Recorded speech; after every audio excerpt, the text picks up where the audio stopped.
Dia kata kalau ikut syariat, nah selesai masalah. Kalau tak ikut syariat, menjadi masalah. Betul. Jadi maknanya di padang mahsyar besok, tiap-tiap pemimpin akan disoal. Dia kata, bagaimana kamu dapat kepimpinan ini? Itu kan soal tu. Bagaimana kamu dapat kepimpinan ini? Apa caranya? Apa cara yang kamu dapat menjadi pemimpin ni disoal. Dan bagaimana kamu memimpin rakyat? Apa tanggungjawab yang telah kamu laksanakan terhadap rakyat? Semua akan disoal oleh Allah Subhanahu wa taala. Inilah menjadi masalah. Sebabnya Sayyidina Umar, Sayyidina Ali waktu dia memimpin, memang waktu itu rakyat mula dah hancur lebur. Apabila berlakunya peperangan, pembunuhan Sayyidina Osman, akhirnya terlantiklah Sayyidina Ali. Dan rakyat ketika itu nampak gaya sudah rosak. Orang tanya Sayyidina Ali, wahai Ali, dia kata, waktu Sayyidina Osman perintah dunia, selamat sikitlah. Sekarang ni berat sikit nampak.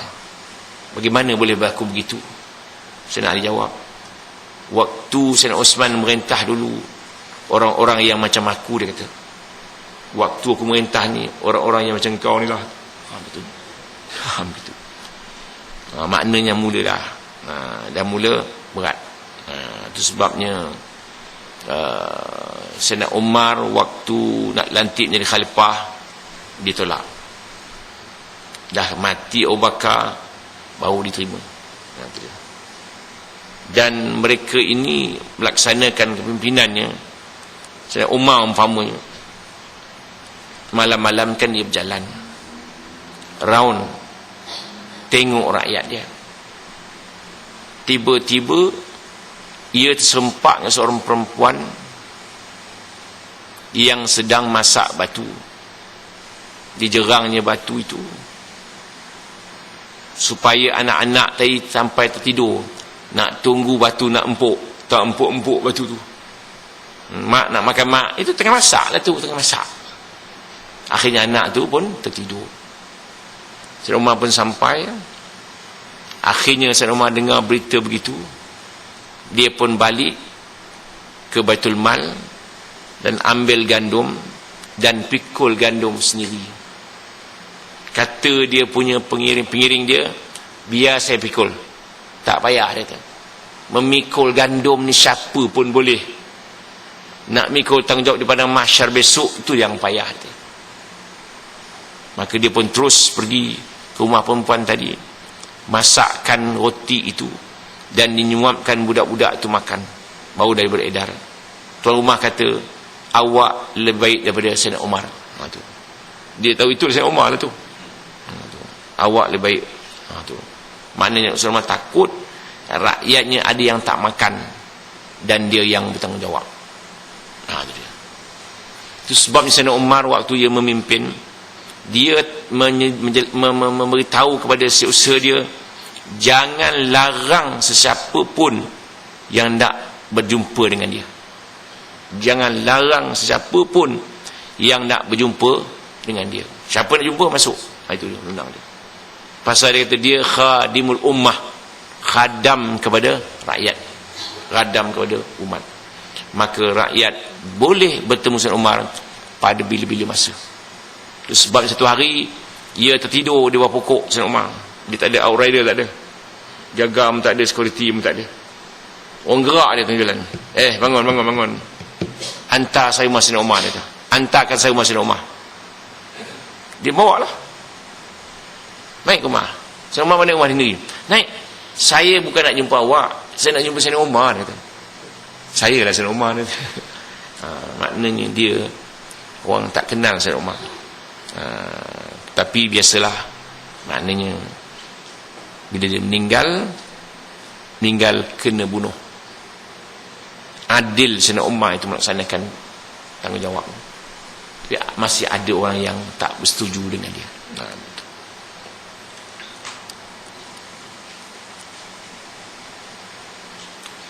fal amirul ladhi 'alan nas ra'in mas'ulun an ra'iyatihi. Maka raja yang merintah atas sekalian manusia ialah pemerintah dan pemelihara, penjaga dan pengurus mereka itu, dan mendirikan apa hukum dera dan hukum-hukum lain, dan ialah yang menanggung apa-apa salah yang diperintahnya itu, apabila taksir daripada pemerintah itu. Raja ni, pemimpin ini, dia seorang pemerintah, seorang pemelihara, seorang penjaga, seorang pengurus, dan melaksanakan hukum-hukum Islam terhadap rakyatnya. Di sini sebut hukum dera, mana hukum hudud, hukum qisas, mesti dilaksanakan oleh pemimpin. Kalau tidak, nanti disoal di padang mahsyar, mengapa hukum-hukum Allah tidak terlaksana dalam sebuah negara. Itu sebabnya kita kena menung-menungkan juga. Pasal kita ni rasa dah semayang dah ni. Mayang sudah, puasa sudah, zakat sudah, haji sudah, wirid sudah, mayang malam pun sudah, baca Quran pun sudah. Ada beberapa perkara lagi yang akan disoal oleh Allah pada mahsyar, sama ada berjawab ataupun tidak. Itu yang patut kita takut juga.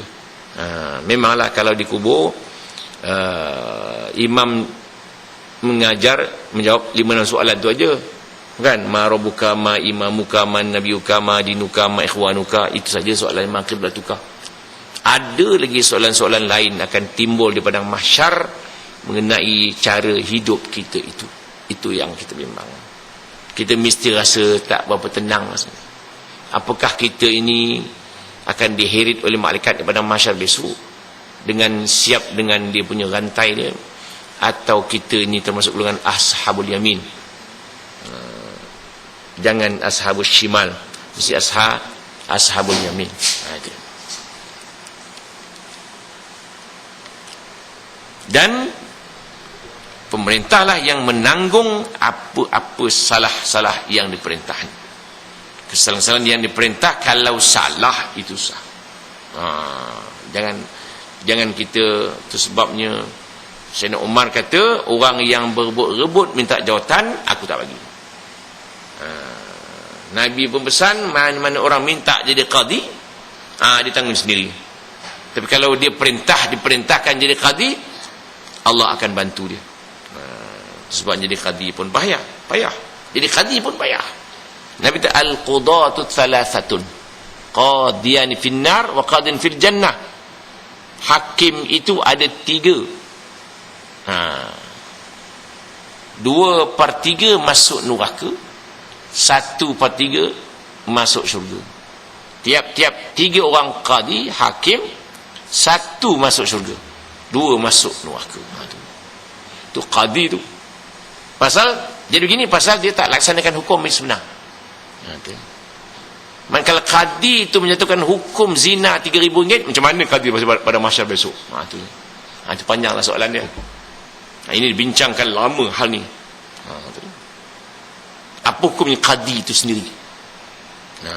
Disabitkan kesalahan berzina, jatuh hukum RM3,000. Kan ajaran salah. Ayah pen pun salah, ini pun salah.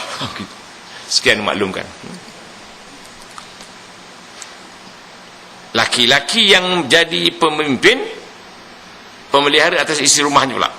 Demikian juga seorang laki-laki yang berumah tangga, atau laki-laki yang beranak isteri, atau laki-laki yang wajib atasnya mengurus orang-orang rumah daripada ibunya atau adik kakaknya atau hamba sahayanya dan lainnya. Maka lazim atasnya menguruskan sekalian yang dalam rumah itu daripada nafkahnya dengan adil, yang tidak boros amat dan tidak pula ditahan amat, dan baik pergaulannya, tidak marah pada yang tak patut dimarah, dan yang patut diajar maka diajar, menegur ajar tegur, dan yang patut diserahkan belajar maka diserahkan belajar, dan yang sakit carikan ubatnya, dan pelihara sakitnya, dan disuruh melihara dirinya, dan memelihara meraihkan orang yang datang dan orang yang sekampung, dan dijaga segenap perkara yang bersangkut paut dengan mereka itu, menurut sebagai dalam syarak, maka menyalahi daripada sekalian sebab itu yang berjalan laki-laki itu sama isteri rumahnya dengan tidak adil, maka atasnya tertanggung apa dosa dan kesalahan yang jadi sebab daripada taksirannya. Demikianlah sabda Rasulullah SAW. Ini